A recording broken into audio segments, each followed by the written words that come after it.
বলছি আপনার এই মোবাইলে যে ছবিটা রয়েছে ওটা কার? ও, এই ছবিটা হলো আপনাদের ম্যাডাম, আমার ওয়াইফ। কিন্তু স্যার ওটা তো আমার মেয়ের ছবি। কি বাজে কথা বলছো তুমি? তুমি আমার এখানে পিয়নের কাজ করো, আর তোমার মেয়ে আমার ওয়াইফ কি করে হতে পারে? তোমার হুঁশ ঠিক আছে তো? স্যার আমি সত্যি কথা, এটা কিন্তু আমার মেয়েরই ছবি। আজ থেকে 2 বছর আগে ওকে আমি শহরে পড়ার জন্য পাঠিয়েছিলাম। আসতে দাও।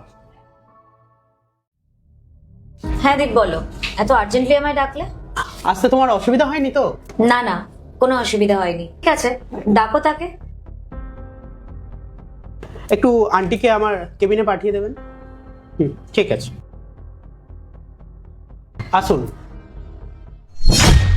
ইনি তোমার সাথে দেখা করতে চায়। চিনতে পারছো তুমি এনাকে? আমি কি করে চিনবো তোমার স্টাফকে? আর এনার সাথে আমার কোনো মতলব নেই।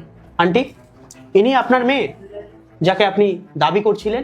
হ্যাঁ সাহেব, হ্যাঁ আমার মেয়ে। কিন্তু ও সোজাসুজি আমি তোমাকে কিছু বলবো না। ইনি তোমার মা হয়, হ্যাঁ কি না? দীপ, অনেক হয়েছে। একটা কথা আর কতবার রিপিট করবে? কমসে কম লেভেল তো ম্যাচ করে নাও। নাকি তুমি যাকে তাকে আমার মা বানিয়ে দেবে? মারে, মিথ্যা কথা কেন বলছিস? কত বছর পর তুই তোর মাকে দেখতে পেলি, তুই মাকে অস্বীকার করছিস?